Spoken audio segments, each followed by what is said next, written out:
সত্যি সত্যি কি সরকার প্রধান এবং সেনা প্রধানের মধ্যে একটা টেনশন আছে? মানে কেউ কেউ এটা দেখতেছেন যে আমি আমি আমি যদি খুব স্পেসিফিকলি বলি যে ৩০ জন সামরিক কর্মকর্তার বিরুদ্ধে আইসিটির যে অভিযোগটা ১ বছর পরে যেটা আসলো, সেইটা আসলে সরকার এবং সেনার বাহিনীর মধ্যে ডক্টর ইউনূস এবং জেনারেল ওয়াকারের মধ্যে একটা টানাপোড়েনের ইঙ্গিত দেয়। বিষয়টা কি আসলে সেরকম কিছু? আপনি কি ওদের প্রেস কনফারেন্সটা শুনেন নাই? সেই প্রেস কনফারেন্সে কি এমন কোন হিন্টস আপনি পেয়েছেন? কথা যেটা হয়েছে সেটা হচ্ছে যে আমরা যেটা প্র্যাকটিক্যাল লাইফে যেটা দেখছি ডে টু ডে, আমরা এই ধরনের কোনো মানে টানাপোড়েন আমি অন্তত দেখি নাই। যেটা আমরা দেখছি সেটা হচ্ছে যে এই যে এই টানাপোড়েনের এই গল্পগুলো বলে অনেকে অনলাইনে কিছু ভিউ জোগাড় করেন। আপনি যদি কিছু অনলাইনে দেখবেন যে প্রো আওয়ামী লীগ যারা বলবো যে তথাকথিত সিনিয়র সাংবাদিক বা আর কিছু কিছু আছেন যারা প্রতিদিনই পারলে কু করান, প্রতিদিনই পারলে তারা আর্মির মধ্যে টেনশন আনেন। এগুলো তো আসলে খুবই, এবং এটা ওরা যেটা হচ্ছে যে বাংলাদেশে যে এখন ফ্রিডম অফ স্পিচ এবং ফ্রিডম অফ প্রেসটা আছে সেটাকে ওনারা যথেচ্ছা ব্যবহার করছেন, অ্যাবিউজ করছেন। এটা কোনো দেশ এটা অ্যালাউ করে না। না, মনে করেন যারা প্রতিদিন কু করতে চাচ্ছেন বা প্রতিদিন কু করাচ্ছেন বা মানে তারা তো সবাই আসলে এন্টি আওয়ামী লীগের না, বরং বড় একটা অংশ, সরি প্রো আওয়ামী লীগের না, তারা বড় একটা অংশই এন্টি আওয়ামী লীগের। তারা এই সরকারকে ওন করেন, তারা এই সরকারকে মানে আওয়ামী লীগের বিরুদ্ধে বিপ্লবে বিশাল ভূমিকা রেখেছেন। তো তাদের ইয়েটাকে তো যারা ভোক্তা আছেন, দর্শক আছেন, তারা খুব উড়িয়েও দিতে পারেন না। মানে কিছু কি ঘটতেছে? আমি বলছি মোস্ট অফ দেম, বলেছি মোস্ট অফ দেম আর এই আওয়ামী বট বাহিনীর মেম্বার অনেকে প্রচুর। আমরা তো এদের, আপনি যদি আছে সিরিয়াসলি যদি আপনি ইউটিউব সার্চ দেন দেখবেন এক একজনের এই সংক্রান্ত বোধহয় ১০-১৫টা ভিডিও আপনি পাবেন এক একজনের। আনফরচুনেট মানে এটা মানে কু হচ্ছে এই সবচেয়ে কু হচ্ছে বা সামরিক বাহিনীর মধ্যে একটা বড় গন্ডগোল হচ্ছে, সেইটা কিন্তু যারা আওয়ামী লীগের বিরোধী বড় ইনফ্লুয়েন্সাররা আছেন তারাই করতেছেন শফিক ভাই। অনেকে, আপনি আমার মনে হয় শুধুমাত্র ১-২ জনের কথা বলছেন, কিন্তু তারা তো বড় ইনফ্লুয়েন্সার। ছোট ছোট মানে যারা করতেছেন তাদের কথা আমি হয়তো আপনি আমি মোস্ট অফ দেম আমি ওইটা বলেছি, আপনি দেখেন। আচ্ছা, আইসিটি থেকে আর কোনো ওয়ারেন্ট ইস্যু হবে কিনা সামরিক বাহিনীর সদস্যদের এগেনস্টে, সেটাতে আপনি এটা বলতেছিলেন যে আর হবে না। এখন আমাদের একজন সার্ভিং বিচারক উনি আমাকে এখন মেসেজ পাঠাচ্ছেন যে এটা বলার এখতিয়ার সরকারের আছে কিনা বা আপনার আছে কিনা। ২, উনি বলতেছেন জামিন দিলে বিচারকদের বিরুদ্ধে শাস্তিমূলক ব্যবস্থা নেওয়া হচ্ছে, যেটা অবশ্য আপনি আগে বলেছেন যেটা আইন মন্ত্রণালয়কে এটা বলা, এটা সরকার করতে পারে কিনা। ৩, আরেকজন দর্শক আমাদেরকে এইটা বলতে বলছেন, সবগুলো আপনাকে একসাথেই বলে দিই যে ডক্টর মোহাম্মদ ইউনূস নিউ ইয়র্কে যে ইন্টারভিউ দিয়েছিলেন সেখানে সাংবাদিক মেহেদী হাসানের বক্তব্য সংশোধন করে উনি বলেছিলেন যে ফেব্রুয়ারিতে না, পরবর্তী সরকার না আসা পর্যন্ত তিনি ক্ষমতায় আছেন। কেউ কেউ মনে করছেন যে এইটা কোনো কিছুর একটা ব্যাখ্যা কিনা, আপনি কি একটু বলবেন কিনা? প্রথমে আইসিটি আপনি আমার স্টেটমেন্টটা যদি পড়ে দেখেন, আমি যেটা মানে যেহেতু ওই সময় খুব রিউমার আর স্পেকুলেশন হচ্ছিল, আমি কিন্তু ওদের বরাত দিয়ে বলেছি, আমি নিজে বলি নাই। আপনি পুরো স্টেটমেন্টটা পড়েন। এই স্টেটমেন্টে আমি আইসিটি যে অফিস চিফ প্রসিকিউটর অফিসের সাথে কথা বলে ওদের বরাত দিয়ে কথা বলছি, আমার কথা না, এটা ওদের বরাতের কথা। আপনি আবার একটু দেখেন আমার স্টেটমেন্ট। জি, আপনি বলতেছেন, আপনাকে যেটা উদ্ধৃত করা হয়েছে সেটা অনেকটা এরকম: এই মুহূর্তে সশস্ত্র বাহিনীর আর কোনো কর্মকর্তার বিরুদ্ধে গ্রেপ্তারি পরোয়ানা জারির কোনো পরিকল্পনা নেই। তার মানে হচ্ছে যে এটাই তো আপনার বক্তব্য না? এটার পরের সেন্টেন্সে দেখেন যে আমি ওই যে কোট আনকোটটা দেখেন, আমি ওদের বরাত দিয়ে আমরা আইসিটির প্রধান প্রসিকিউটরের দপ্তর থেকে জানতে পেরেছি যে এই মুহূর্তে সশস্ত্র বাহিনীর আর কোনো কর্মকর্তার বিরুদ্ধে। ঠিক আছে, আপনি বলেন তাহলে আমি আমার প্রশ্নটা একটু করব যে হ্যাঁ, আপনি তাদেরকে কোচ করতেছেন সশস্ত্র বাহিনীর কর্মকর্তাদের বিরুদ্ধে। আমার প্রশ্ন যে এইটা কিন্তু বাংলাদেশ আইন কানুন থাকলে কিন্তু এটা আইসিটির প্রসিকিউটরের দপ্তর এটা বলতে পারে না আসলে। এখন আইসিটির প্রধান প্রসিকিউটর জিজ্ঞেস করে সে অস্বীকার করবে। Trust you me. আমি তাজুল ইসলাম সাহেবকে যদি জানতে চাই, তাজুল ইসলাম সাহেব তো জানে না এরপরে আর কোনজন এটার মধ্যে আসবে। এটা তো একটা অনগোয়িং প্রসেস, এটা আগামী ৫০ বছর ধরে থাকবে এই প্রসেস। উনি কেমনে বলবে এটা? এটা মূলত বলা হচ্ছে আপাতত, ঠিক আছে। যেটা ওই দিন যে স্পেকুলেশন হচ্ছিল যেই আপনি যদি পুরো ফেসবুক গুলো দেখেন বা আপনি দেখেন, ওইটার জন্য আমরা জানাচ্ছি, ওই দিনের জন্য, এটা ওই দিনের জন্য, রাইট? মানে এই মুহূর্তে আমরা আপনি এই মুহূর্তে আমরা জানাচ্ছি। হ্যাঁ, আপাতত তারা এতজনকে দিয়েছেন, এখন ওরা ভাবছেন যে আগামীকাল আবার হবে, বা অনেক ধরনের স্পেকুলেশন। আর আপনি জানেন তো ফেসবুকে কি ভয়ানক রকমের মানে বট বাহিনী আছে, এইগুলোকে নিয়ে স্পেকুলেট করে। তো সেই জন্য আমরা ওই অফিসের সাথে কথা বলেছি, বলার পরে সেই স্টেটমেন্টটা দেওয়া, এমন কিছু না। আর আপনি যেটা চিফ অ্যাডভাইজারের বিষয় যেটা বললেন, উনি বলেছেন যে এই ফেব্রুয়ারির কথা উনি বলেছেন যে ফেব্রুয়ারিতে যে ইলেকশনটা হবে, হওয়ার পরে যে গভর্নমেন্টটা আসবে তার কাছে ক্ষমতা হস্তান্তর করার সাথে সাথে আমরা আর নাই। আপনারা কি মানে আপনি কি ওই বিষয়টাকে আমলে নিয়ে ট্রাবল শুটিং করার জন্য ওই দিন এটা আপনি বললেন? কারণ আমি আপনার এই বক্তব্য যখন পড়তেছিলাম, শুনতে তো পারি নাই, যখন পড়তেছিলাম তখন মনে হয়েছে যে আপনি কোনো একটা ক্রাইসিস সামাল দেওয়ার চেষ্টা করতেছেন। Was there any crisis on that matter? না, একটা জিনিস তো বাংলাদেশে এগুলো হলে যেটা হয় যে প্রচুর ধরনের অপতথ্য ইয়েতে আসে, অনলাইনে আসে। তো সেটা অপতথ্যকে আমাদেরকে কমব্যাট করা, তো এটা আমাদের একটা রোল। সে কাজটাই আমরা করেছি। যে অপতথ্য ছিল ফেসবুকে, সেটাকেই আমরা কমব্যাট করেছি। যে আপনি যাকে ভবিষ্যতের প্রধানমন্ত্রী হিসেবে দেখতে চেয়েছেন, যে শেখ জনাব নাহিদ ইসলাম বলেছেন যে এই উপদেষ্টা পরিষদের আসলে সেফ এক্সিট নিয়ে কথা বলেছেন। তিনি বলেছেন যে তার দল থেকে এটা বলা হয়েছে কয়েকজন উপদেষ্টার ব্যাপারে ফাঁস করা হবে অনেক গোপন কিছু। আপনি এইটাকে কি হয় দেখতেছেন, যে উপদেষ্টা পরিষদের বিরুদ্ধে একটা অনাস্থা কিনা রাজনৈতিক মহলগুলিতে?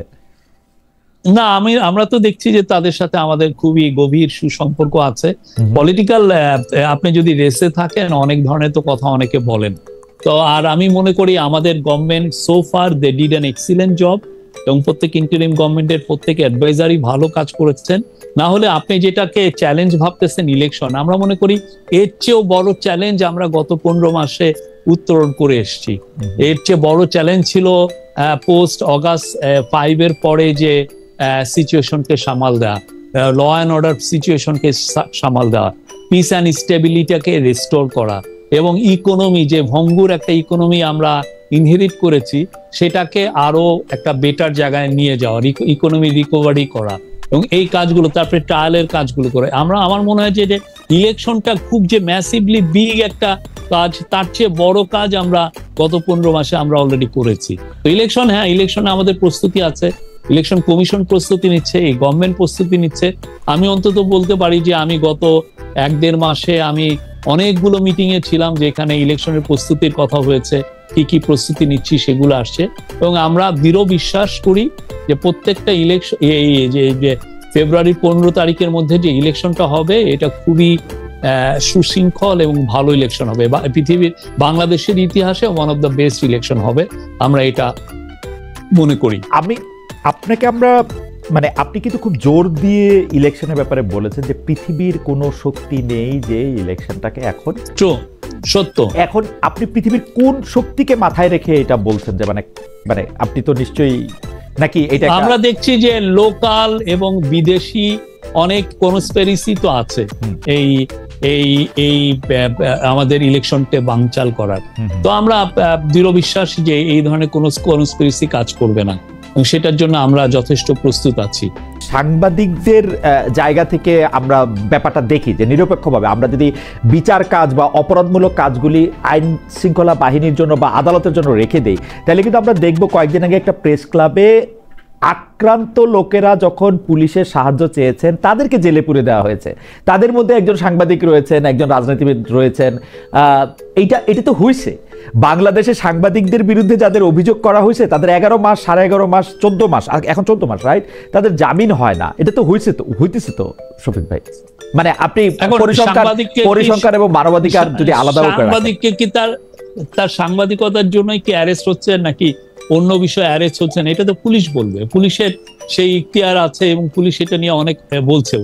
আর কিছু কিছু কেস যেগুলো জামিনের আসছে, যে জামিন পাচ্ছেন না, বা কিছু কিছু ক্ষেত্রে অনেকের এগেনস্টে মার্ডার কেস দিয়েছেন। এবং আবারও বলি, এই কেসগুলো কিন্তু গভর্নমেন্ট দেননি, মার্ডার কেসগুলো বেশিরভাগই ইন্ডিভিজুয়াল যারা ভিকটিম তাদের ফ্যামিলি দিয়েছেন। তো সেইগুলো ক্ষেত্রে অনেকে জামিন পান নাই। সেই জন্য তো আমরা এই আইনের কিছু চেঞ্জ এনেছি, এনে 173 কি জন্য সিআরপিসির 173-এর আমরা আরেকটা সি বা 3 একটা ধারা যোগ করে এটা যাতে খুব দ্রুত ডিসপোজ অফ করা যায়, এবং এর জন্য আমার মনে হয় 40-50 জনের এটার ইনভেস্টিগেটিভ রিপোর্ট চলেও গেছে।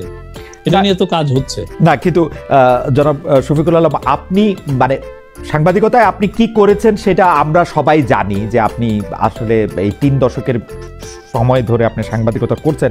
এই সময়ের মধ্যে আপনি যদি বলেন যে সরকার মামলা দেয় নাই, সেইটা কি আমরা এটা নিতে পারবো? আমরা তো দেখতে পাচ্ছি যে সরকার যেইটা চাইতেছে, মানে সরকার যখন যা চাচ্ছে তার বিরুদ্ধে মামলাটা নেওয়া হচ্ছে বা মামলাটা থাকতেছে, কারণ অ্যাটর্নি জেনারেল অফিস থেকে না এটা আমার মনে হয় আপনি আরো ইনভেস্টিগেট করেন।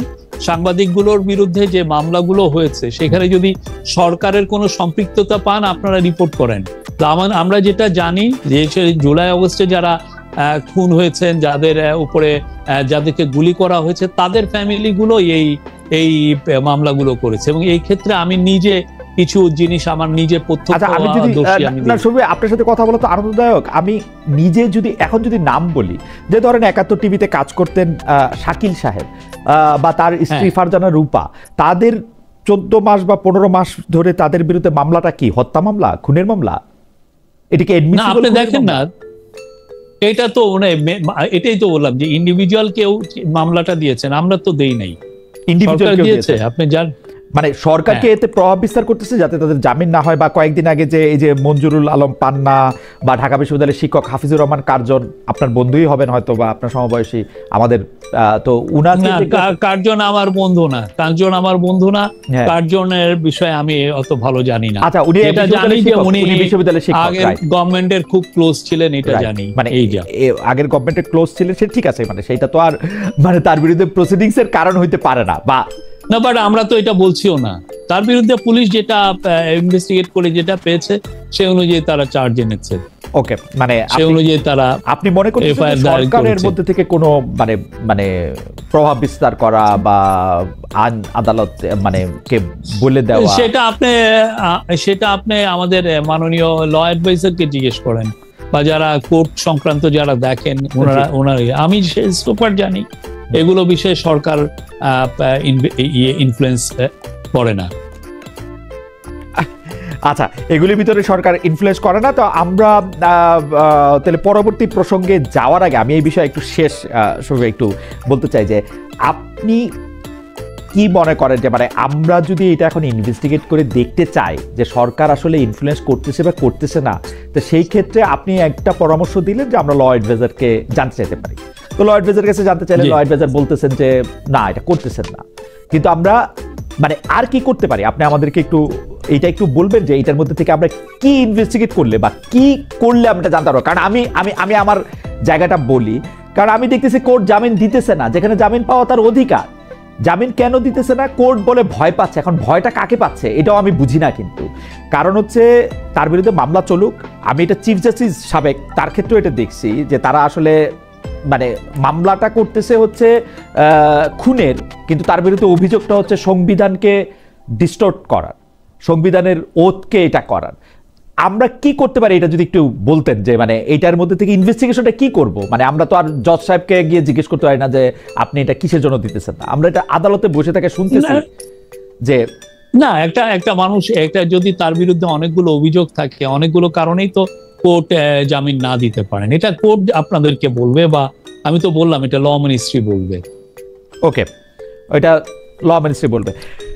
ওকে, আমরা গত কয়েক মাস ধরেই সরকার প্রধান ডক্টর ইউনূসের মুখ থেকে সরাসরি, কখনো আবার আপনার কাছ থেকেও শুনছি যে আগামী ফেব্রুয়ারি মাসেই জাতীয় নির্বাচন হবে। কেউ কেউ বলতেছে যে নির্বাচনকালীন সরকারের চেহারাটা পাল্টে যেতে পারে, উপদেষ্টাটা কমতে পারে, বাড়তে পারে।